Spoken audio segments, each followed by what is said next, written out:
Mabuhay Manila! This is Dom of Manila Shaker, about to serve you a dual review of the Samsung Galaxy S8 and S8 Plus. The first thing that got my attention was the design. It can be easily mistaken as a non-Samsung smartphone due to the absence of the physical home button, soft touch keys, and labeling on the front. At the back, it's where things get clearer. We'd see here that the camera profile is much thinner than the S7's, providing a much more stable support when placed on its back. With the removal of the navigation keys and Samsung label, Samsung was brave enough to maximize the screen's real estate and implement their Infinity Edge display with an always-on feature that is nothing short of sexy. Unlike Sony's implementation, the navigation keys hide themselves when running a full-screen app or video. Don't fret though, the recents and back button are interchangeable and the backdrop color is changeable to whatever color you so desire. The home button incorporates what they call 3D touch, which basically means that it's pressure sensitive, allowing instant access to the home screen when pressed hard enough. At the top, along with the camera, earpiece, notification LED and ambient light sensor, an iris scanner is also present, allowing for an alternative quick access when the use of the fingerprint sensor at the back isn't viable. Flipping the phone over presents a lot of ergonomic challenges, especially when you constantly use the finger sensor. Smudges on the camera are near unavoidable unless when used left-handed. On the other side of the camera is Samsung's trademark heart rate sensor, along with an LED flash that fills low-light shots with near-natural lighting when used at an appropriate distance. Going over to the sides, a lone power button is found on the right, which is placed quite well for people with a hand size like mine, even on the S8 Plus's larger form. On the opposite side, the volume button and a dedicated Bixby button is found. At the bottom are the solo speaker, mic, USB 3.1 Type-C 1.0 port, and a 3.5mm audio jack. Finally, on top is another mic and a SIM/microSD tray that requires an eject pin in order to be accessed. The now customary glass finish is all thanks to the Corning Gorilla Glass 5, protecting both the front and back, along with the sturdy aluminum frame I went over earlier. The strong and premium externals are complemented with equally strong internals. There are two variants for each, one for US and another for the international or EMEA version. What I have are the EMEA versions, namely the G950FD and G955FD, and I will only post performance metrics for these. Running on the 10nm Exynos 8895 is an octa-core Cryo CPU, 4 of which run on 2.3 GHz with the remaining 4 on 1.7. Running the display is a Mali G71 MP20, with multitasking being handled by 4 GB of LPDDR4X RAM. Both come only with 64 GB of internal memory, but adding 256 GB more shouldn't be an issue. Coming back to the camera, the main camera is a 12MP shooter with f1.7 aperture for clearer low-light images.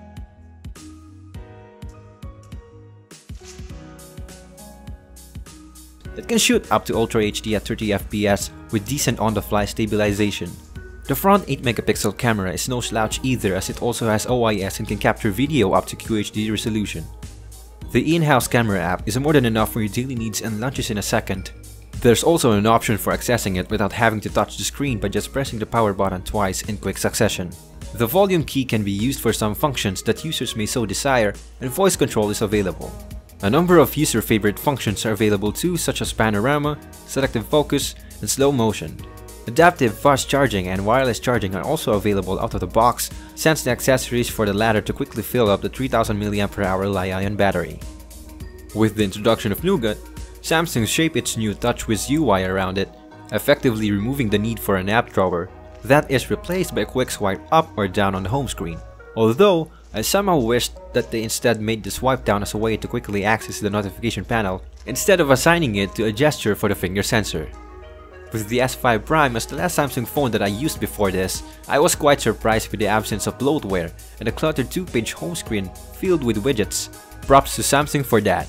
Samsung Knox is still very much alive as a built-in for an added security layer that protects your biometrics and personal data, along with an anti-malware capability to keep your day-to-day use safe and smooth. Unlike in previous models, Knox isn't accessible and is instead, as I've mentioned, built in as an independent system within the S8 and S8 Plus. With the Edge Infinity display, Edge lighting is natively available, and I think it perfectly utilizes the display's dimensions for getting the user's attention for the notification. Parts of messages received via messaging apps drop down from the top for a quick peek. The customizable always-on screen is quite neat with notification control and is music enthusiast friendly too.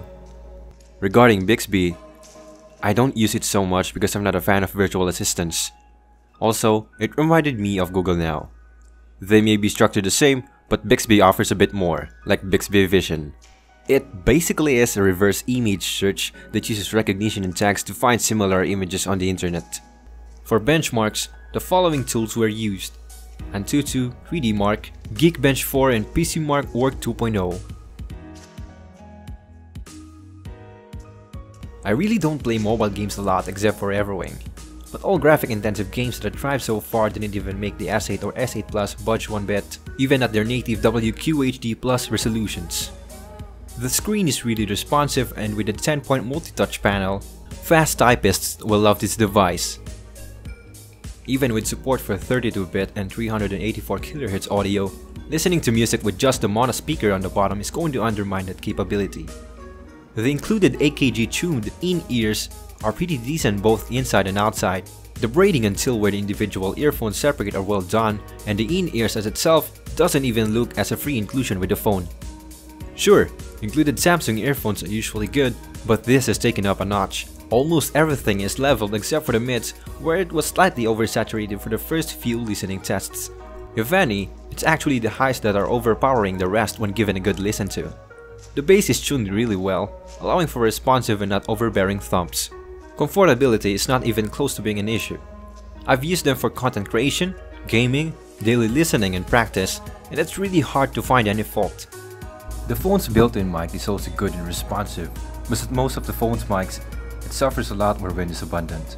The earpiece is definitely more than suitable for your regular calls in case you don't want to use the included in-ear headset.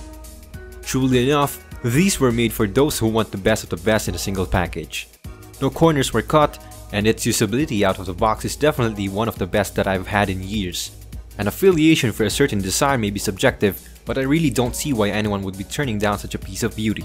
Available in Midnight Black, Maple Gold, and Orchid Grey, the Samsung Galaxy S8 goes for 39,990 pesos, while its bigger brother S8 Plus is a bit more expensive at 45,990 pesos. Again, this is Dom of Manila Shaker, and thank you for watching. Subscribe and turn on the notifications for future videos.